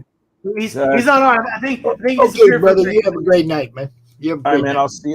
It's good to meet you, Vince. You too, man. Christy, It's a pleasure. I love you. Should do this again. Beautiful. All right. See you later, man. I love you. Marry me. Gorgeous, gorgeous. Bye. See ya. Hi, Rich. Have a good night, man. No, we weren't going anywhere quite yet, TJ, but Rich is gone. Yeah, Rich like The link is off pinned the for same anybody like, that wants to join us. The link is pinned to the top of the YouTube chat. So, you know, yeah, Rich has to, he's over there in the UK. He gets tired. He gets cranky when he gets tired. Now he's going to come back and cuss me out. What? So, Pop. Well, Pops, you say that, man. I have my guys that I watch in the morning now. Now that I have my own channel, so there's like, I watch you, I watch a couple other people, and all day to day, everyone's been like each other's throats, just about. Or I say everyone, quite a few people have been argumentative more than often. I've heard more "see you next Tuesdays" and more cuss out sessions today than I have the entire time I've been watching you guys. And I'm like, wow, man. Like, I woke up at 7 a.m. and they were already cussing at each other. I don't know if it's just the polarity of the moon, or if the comets that are here, or if it's Halloween. I'm not quite sure. Well, for me, I usually, if something happens, usually something happens before CRoM Con. Christy can attest to that. Something happens almost the week before CRoM Con every month. Like somebody tries to get to, cause problems or whatever with me. And it's like never the same person. A couple times, like spread out, it might be the same person. But you know what I mean? It's just always something. Well, I've learned to hold my tongue until after CRoM Con. That's all. Then I get it out and I move on. That's all. You know what I mean? It's like I got work to do. I don't, And what is CRoM Con? That's what I did all this last weekend. It's a 2-day, actually it starts Friday night, but it's a 2-day online Comic-Con. We highlight everybody's campaigns. We even had some people come out from like a comic book store where they were doing a signing and stuff, and they set up a camera and came to us live from the store down at the Collective in Florida. We try to keep the network open to as much new stuff as possible. So every month, it's like we sign up. It's comic related, obviously. Obviously, I was going to ask if it's comic or D&D, or because I saw you playing the game. We have a couple games on the network. A couple shows where we play games on the network. CRoM Con Friday night we kicked it off playing a game because Chris does a show Friday gaming, so we just made it the kickoff show for CRoM Con this month. That's not like a regular thing. It just depends on what's happening. Sometimes somebody's launching a book that day. Sometimes somebody's counting down a book on that day, the day before CRoM Con. So the opening show just is whatever it happens to be. Sometimes it's ladies' night. And I just invite all the ladies to come out, and I get the hell out the way and let them do their thing. Those are some of the best shows we've ever done, huh, Christy? Yep. Where I don't know if you've told anyone this. What state are you in? Excuse me? Where are you at? Like, what state? Michigan. Michigan. What about you, Christy? Where are you at? I'm over in California. That's right. You said California. I'm in Texas. Ah, okay. Yeah. Got a whole bunch of Texans in our happening, man. A whole bunch of them. What's funny is we have a lot of everyone now. Ever since 2020-ish, we had a huge flood of people. I'm driving down the road now, and it's Jersey, New York, Michigan, everything from Alabama, South Dakota, Ohio. They're coming here. I lived in Arizona for 35 years. I know like 6 natives. Even the kids I grew up with were all from somewhere else. I knew like a couple that, were actually born there. I was from somewhere else. I wasn't born there. You know what I mean? It was crazy. Yeah. 35 years I watched it always be more of everybody else than us, especially in the winter. Oh my God. You go to a Cardinals game and no matter who they were playing, the stands were full of the other team's fans. That's how it was. You know, I mean, now the Cardinals been there long enough that they have a generational fan base. But back then, it was all the other team. Always. That's because it should have always stayed the St. Louis Cardinals. Yeah, I didn't want them, bro. Look, that was the year of the expansion. I know. Arizona could have got the Carolina Panthers instead of getting the St. Louis Cardinals. I just always thought it was ironic that Emmitt Smith joined the Cardinals after he came back. That's kind of weird. It was just a blow it to me. I was like, we could have got our own team. Never been nowhere else before. No, they give us a team that been all over the goddamn. I mean, 100-year-old franchise at that. Yeah. And Wild Dogs comes in from the woods. What's up, Eric boy? What's up, Quentin? Hey, Carol. Oh my goodness. Hey, TJ, good to see you. Christy, Vincent, good to see you guys. How you doing, Doc? Pleasure to meet you. We've been all over the place, Carol. It's like sports ball just happened to pop up in there. It's not. We just started talking about sports. Yeah, it's not even the topic of the day. I can't, and I can't stay long. I got to go pick Christine up. Her car's in the shop. So it's 4:20. That's not me, by the way. He lives in Georgia, so. Huh? What? No, he said Christine, and sometimes people mistake me for that. So I was like, no, I don't live in Georgia like he does. No. I'm going to go pick up Christy. I'm going to go get Christine, my friend Christine. Yeah. But Carol, I don't talk sports usually. I stopped watching it when they started doing the whole kneeling thing. When they got political in football, I was like, I'm out. Yep. I'm done. I was like, nope. I was always not into sports that much either. So Vincent, tell me a story about that red and gold thing I see back there behind you. Are you a I don't even see it out there. Okay, yeah. Are you a double dog? Of course, yeah. Why would I have it up otherwise? Oh, Super 5 double dog. Hoorah! India Company 3-5, first bar div. Who were you with? I was second bar div, and I was a double doc. Oh, right. Oh, wait, hold on. You were Navy, or you were a battalion working as? I was absolutely Navy. But the last time I wore a Navy uniform was when I graduated boot camp. We have another doc that floats around with us. His name is Apex. All right. Yeah, I know Apex. Yeah, Apex was in there, and I think we have one more too. I think we have another one too. You're right back. It might be Blair. I think Blair was a doc too, but. And then we have Mark. He was Army, so I'm trying to memorize everyone that was in the service. But that's kind of like being in the military. Yeah, exactly. Army. So you were Doc. I was infantry. I was in from 99 to 04. You were 0311. Is that? Oh, well, I have 3 MOSs. Okay. Technically.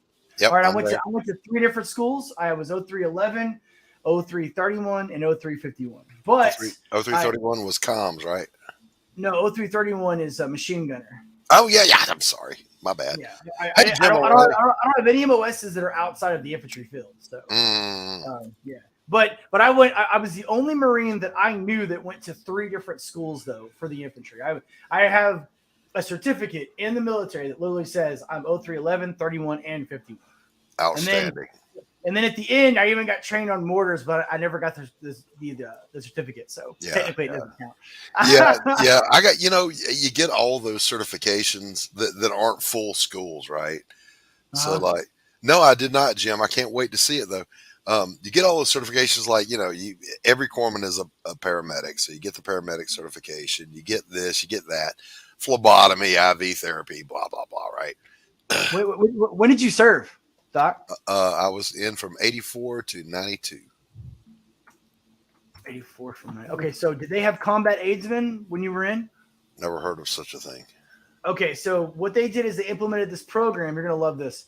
So they were like, hey, our docs are getting fat and can't keep up. So we're going to train the Marines to be, see my air quotes, combat aidsmen.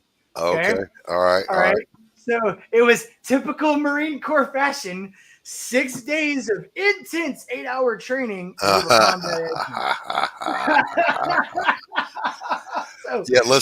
We used to make fun of, we called them the white pudgies, the marshmallow boys, that were fleet corpsmen. They'd come out all flaballastic to the FMF and supplement our ranks. We weren't them. and my Marines would not call them Doc. They'd say, "Hey, Corpsman, come here." Yeah, Corpsman. Yeah. We had a fat guy that went to. Yes, I'm fat shaming YouTube. By the way, in the Marine Corps, YouTube, this is a well-known fact. So you have to ban all Marines. We are given a briefing at the beginning of boot camp training, telling us you will hate all fat people. Just letting you know. Yes. Okay. Yeah, we do not like fat people because fat people get you killed. Just letting you know. There's a cadence. You're a disgusting fat ass. Now, for the record, Vincent, I am now a fat ass, but you are a civilian. You're a civilian, though. It's okay. Yes. It's all right. No, all right. I'm not. By God, I am still a corpsman. Just kidding, Doc. Just kidding. Hey, about me. But I earned my fat. Doc, I got 317 pounds, man. Like seriously.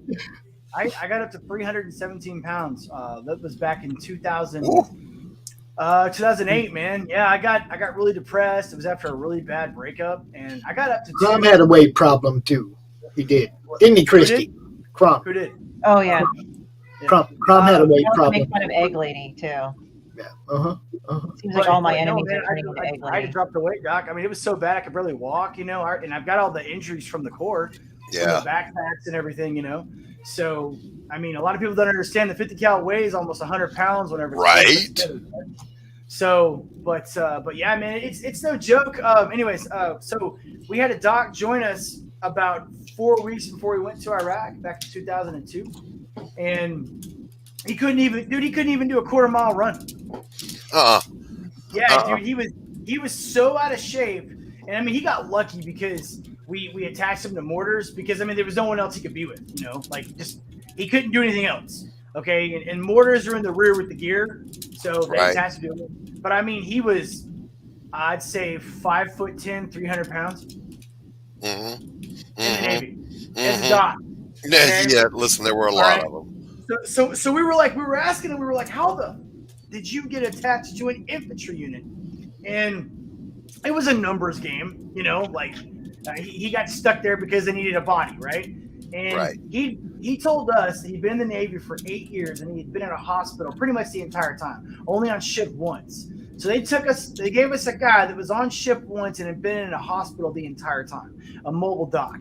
I mean, how does that even work? How did that go in their head? And we were so used to the hardcore docs, that keep up with us, train with us every day. They would go do every damn thing the devil dogs do. The devil dogs exactly. So then we get this fat fuck in there, and on our very first everything that we did, he's like training with us.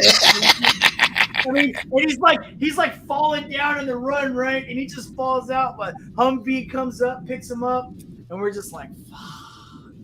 Because we know he's going with us. We know he is. Now, mind you, those fat asses can be great clinicians, great treatment professionals. They can cure what ails you, but it's of no use if you can't keep up with where you're supposed to be. I don't think I'll ever be 50 pounds overweight ever again because they shrunk my fucking stomach down. Chrissy, I can't even visualize you being heavy. I was heavy. I was 50 pounds overweight, but that was because of my pancreas being a cunt, basically. Yes, that evil pancreas. It must be punished.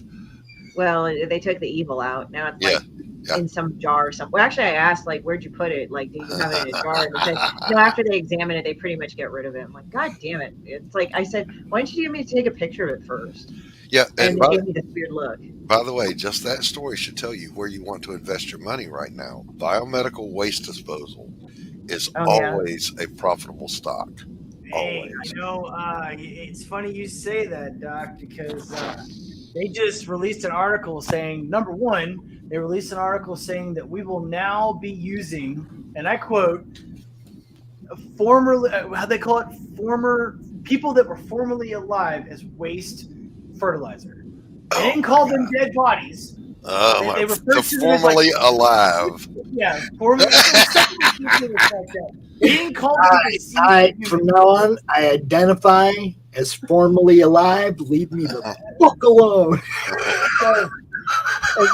That and I'm not a conspiracy theorist by any means, but there is a massively huge possibility that we could get even more into a issue over all across the pond over there. So Yes.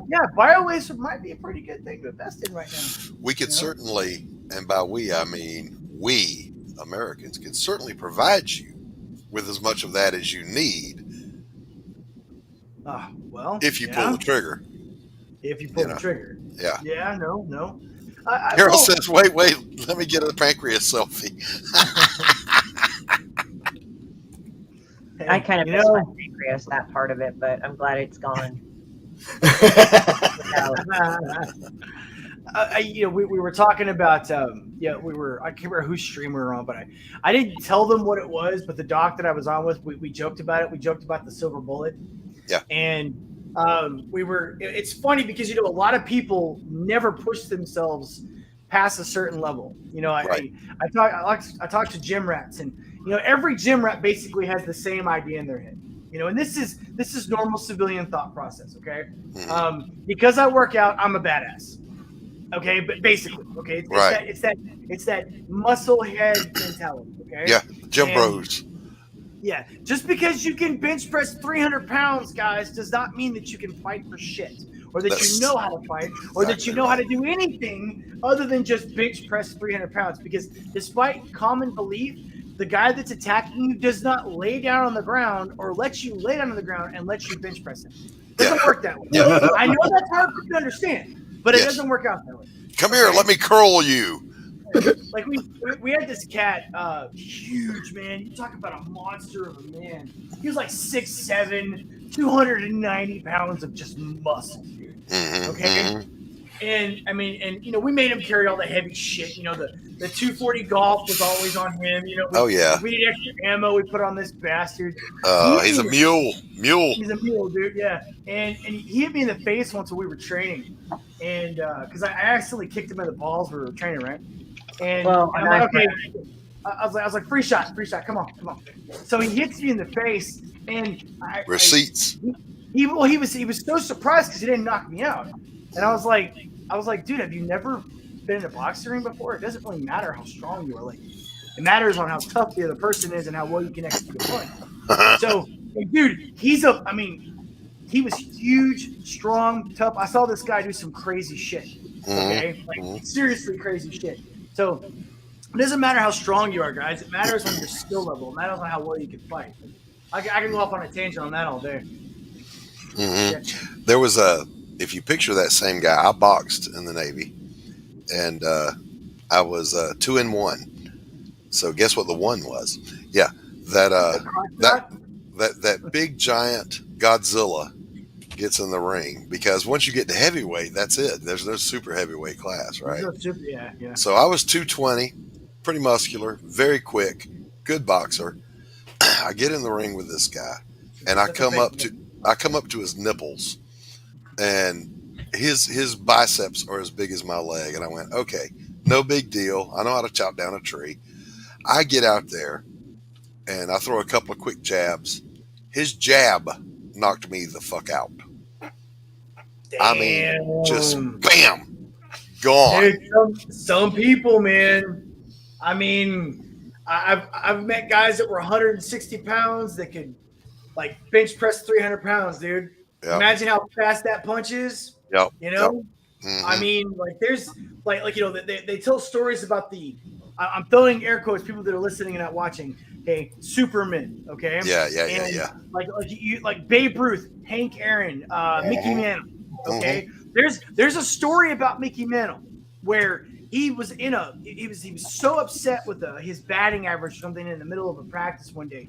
He stood up, no knees, and just snapped his bat in half.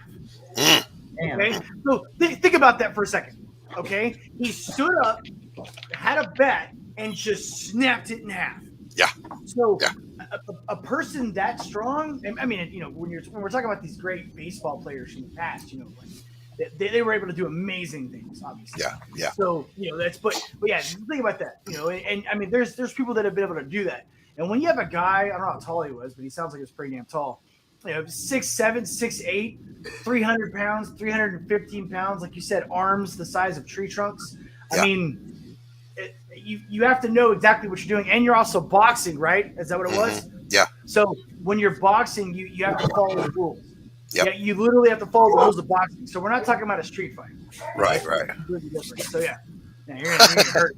Carol says, "You want to see me rip this phone book in half?" My brother was on the power squad that used to do that. They were Christian. Remember, they would rip the phone books, blow up the hot water heater bottles. He was on that team. What was it called? Power Squad. Like, it had a lightning bolt. It was a lightning bolt, right? Their symbol and everything, or something. Yeah. Power Squad was the name. Power of it. Squad. Yeah. Okay. Yeah. All right.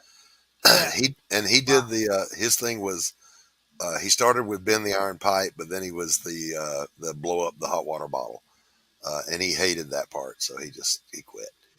But yeah, I've seen the water bottle thing, man. That's pretty crazy, dude. But I'll say this, Vincent. If I had to run from here to my mailbox, there would be 3 or 4 breaks in between.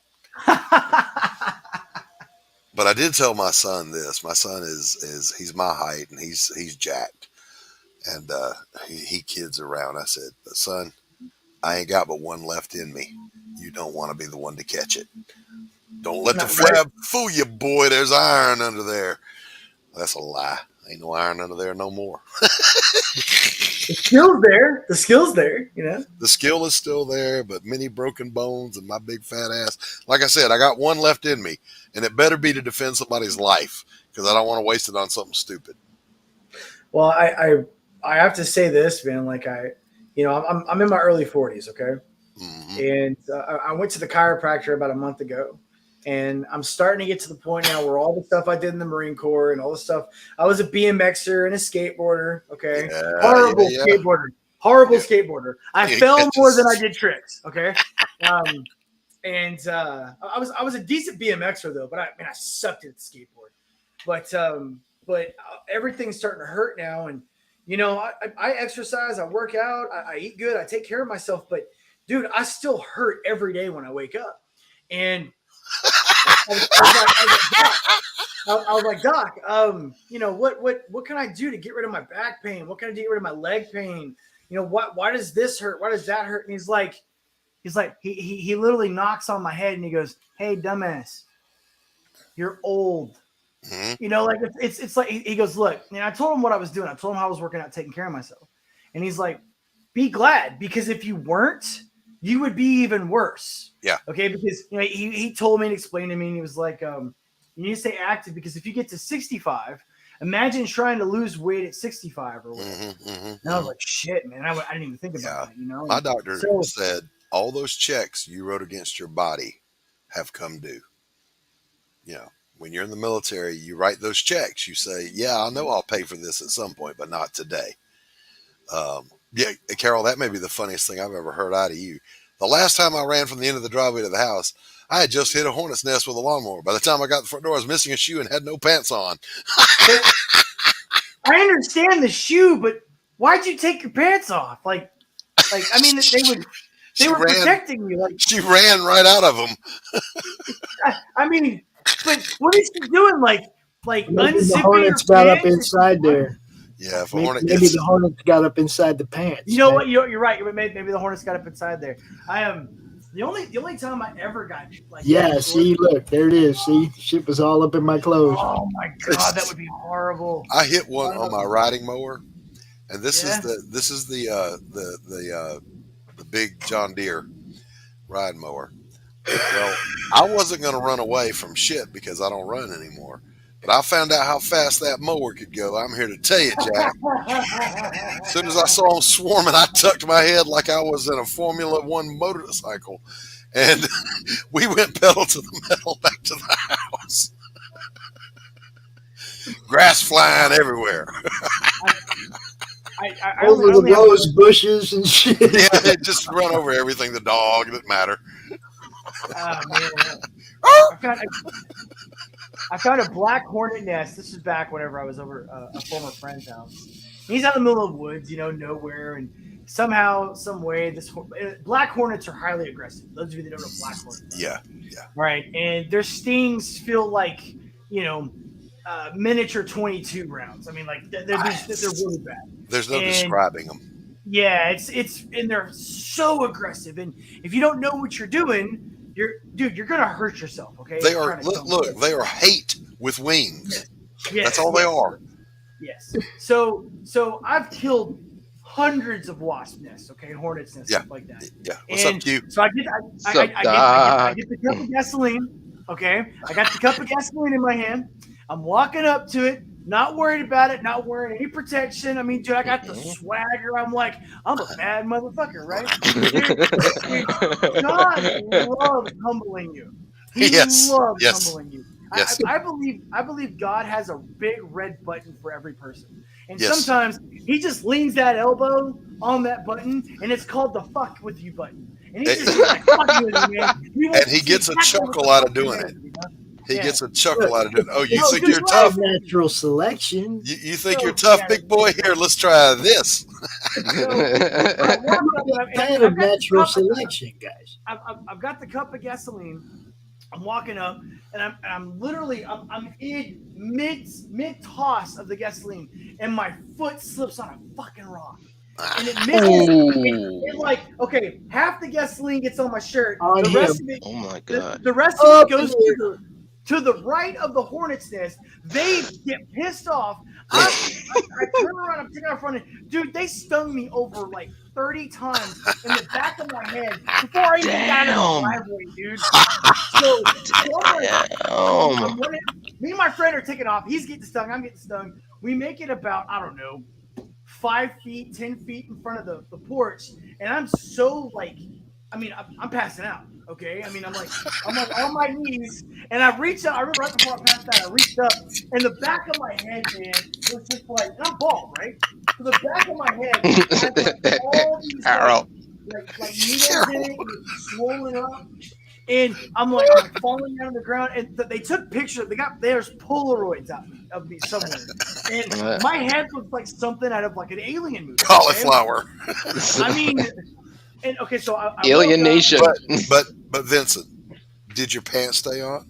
My pants stayed on. Thank God.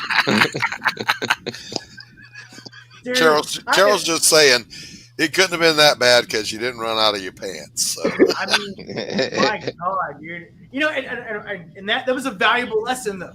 That was a very valuable lesson because from now on, when I go to kill any hornet's nest, I always check the ground. Make sure it's nice and flat. Check your footing before you launch. Thumb clip, pull pin, throw grenade. Oh my God, dude. Where did you go to boot camp? What's that? Oh, where'd I go to boot camp? Yeah. I'm West Coast Marine, Texas. Okay. So West Coast, yeah. Paris Island back in the day. Now, where the rifle range is now, used to be the grenade range. They don't do grenades anymore now until they go to AIT. So that's there right. was It's called AIT now. That's right. Yeah. Okay. Yeah. So there was a tree on the left-hand side that literally looked like a spider standing on its tiptoes because so many grenades over so many decades has pulverized the sand into a micropowder that's mostly metal from the fragmentation, but it has also blown the strata out from under this tree. So EOD was out with us one day because we had a dud. That stands for Explosive Ordnance Disposal, civvies. Yes. And these are the most insane people in the military, by the way. 351, right here. Yeah. And so they stayed, and we accumulated 4 duds. And we just said, hey, how about let's fuse all 4 together, put it under that tree, let's get it down because it's always catching on fire, and we have to call the fire department. It slows us down. Throwing grenades is a sunrise to sunset evolution. Let's fix this. So they said okay. So they wired. What was the ordinance? It was the M67 frag. Okay. So not really a big deal. Yeah. However, we're not talking about an 80 millimeter freaking mortar here. No. Okay. All right. So they fuse all 4 of them, but we even take the precaution of getting out of the observation tower. We get down below the berm. This thing blows, and 3 things happened. One, The tree went, fuck you. Okay. Two, it woke up the biggest hornet's nest in the history of hornets. And they knew where we were. They came over the berm after us. And the third thing is immediately the phone in the tower starts ringing. I'm the range safety officer, so I run up there to get it. It's the commanding general's office wanting to know what in the fuck was that just rattled the windows in my office all the way back main side. I said, sir, EOD was just detonating some unexploded ordnance, sir. Oh, okay. Well, carry on. Ooh, thank God. All while dodging the hornets. Huh? Oh, my God. I said, generally speaking, EOD gets away with a lot of shit. Oh, hell yeah. Hell yeah. Hell yeah. Like, within reason. Speaking, Yeah. I mean, dude, like, if I wanted det cord just to have fun with, I'd go to my EOD buddies. I mean, I'd be like, hey, bro, I really want to show off today in Big Bear this weekend. Can I get a roll of det cord from you and like maybe 2 M80s? Sure, yeah, man, yeah, dude, and maybe a box of blasting caps. Yeah, don't worry about it, bro. That's literally how we got that tree down, was det cord around each of the roots. Dude, det cord, like, okay. That stuff I try to is explain to people what det cord is, man. They don't get it, dude. They do not understand how badass det cord. Imagine taking C4 and making it into a string. A rope, yeah. Right? And it's got some decent tensile strength to it too, okay? And wait a minute, wait, Vincent. Carol again scores. I learned my lesson too that day. I don't mow that lawn anymore. That part of the yard is dead to me. She just owned it. She just owned that yard, man. She was like, fuck you, yard. She also says, Carol, get off my deck. Carol, you're killing me. This time when I yelled at her, a much, much larger bitch appeared. Little bitch went and told his mom on me. Fuck nature. Carol, you are killing me today, man. You are on fire. It's Halloween, man. It's Halloween, dude. Okay. Trick or treat. Shameless plug time for me. By the way, I don't know if you heard me, Q, but I did say hello. Pleasure to meet you, man. Doc, pleasure to meet you too. You too, Double Dog. I'm very new to YouTube, so I'm taking all takers. I need all the advice I could possibly get. Today's day 21. Actually, no, day 20. So please go to my channel, subscribe, watch my videos. Let me know what I need to do to make myself better. Tonight I'm doing a live tonight at 5:30 at Central Standard Time. We're going to be talking about NPCs and sharing scary stories. Okay, we're going to be cool. What is the theme of your channel there, Vincent? We talked a little bit about it earlier. My channel is going to be focused on bringing back the men and women of our great country and getting away from the NPC culture, from the woke PC culture, from the, I call them. Stop! I'm getting an erection. Well, okay, I was telling this earlier, Doc, and you're gonna respect this. I got someone to back me up now, Pops. I train men and women. I teach them still to this day. I teach them confidence courses. I teach them, martial courses, survival courses, stuff like that. And a lot of the issues that I'm running into with these men and women is they don't have any confidence and they don't even know who they are. They're lost. Yeah. I'm talking yes. Like you are doing the physical, practical app of what Jordan Peterson's doing on the psychology side. Exactly. And listen, I didn't even know who JP was until like 4 years ago, man. You have my unconditional support, sir. Thank you. You earned it by being a devil dog, but I affirm it because of your stance. Hoorah. I'm going to get over and sub to your channel, but guys, I got to go. It's about that time. So plug your stuff. Do it now. My show tonight. So Q, it was a pleasure. I know we get to talk it all. Pleasure to meet you, Vincent. Guys, thank you so much for having me on, Pops. As always, it's a pleasure and honor to be here. Gentlemen, please have a wonderful Semper Fi, do or die. Halloween, brother. All right, you too, man. Bye, Bo. Peace. And bye, Doc. And Q. I'm gonna play some commercials and we're gonna ditch on out of here because it's 5 o'clock. But tell everybody where they can find you, Q. You can find me always in this particular channel, the Madness Comic Book Network. Right, you're in the madness, baby. I love that. Get in the madness. It's always the right answer. Yeah. Well, hey, happy Halloween. You too, brother. I'm going to play some commercials, and then I'm going to get out of here. We're going to start with our wonderful sponsor, Chris from Laughing Rogue, baby.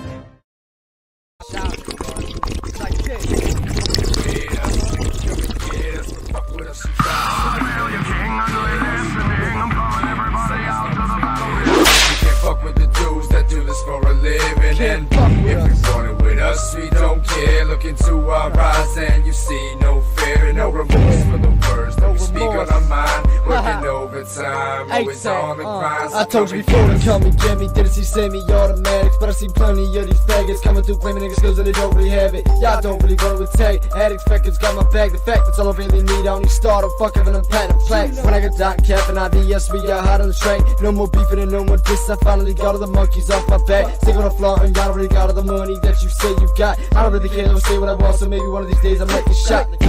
I blew up faster than people ever thought I would've. Could the kid when I heard y'all try to shoot me down, but still I stood. Y'all already know I stand tall, I can't follow. Hey, dude, I need a fucking break, man. Wah, wah, wah. All you do is cry. I'm fucking hiking for hours. There's a bench over there. Let's go take a seat. I ain't gonna sit on that. You know how much ass has been on that bench? I'm gonna sit on this rock. Alright, sit on the rock. So, what the fuck are we gonna do now? Fucking get high. Yeah, I like that idea.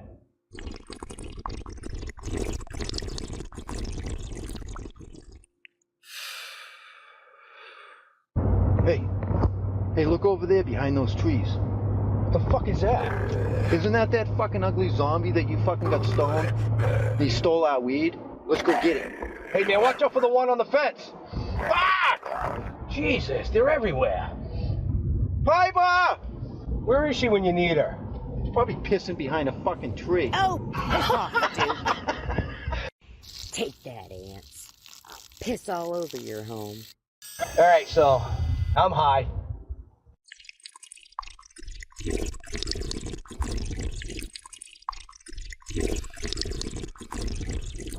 Woo! I'm high. There's a dead zombie over there now.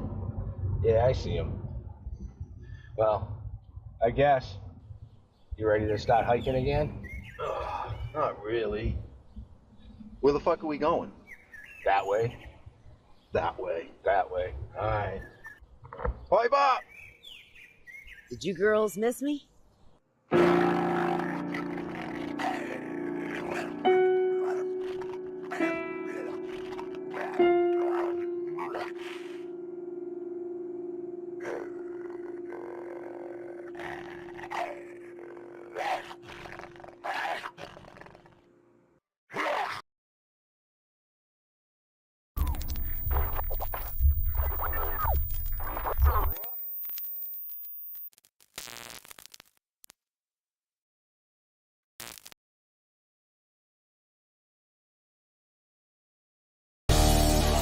The Madness.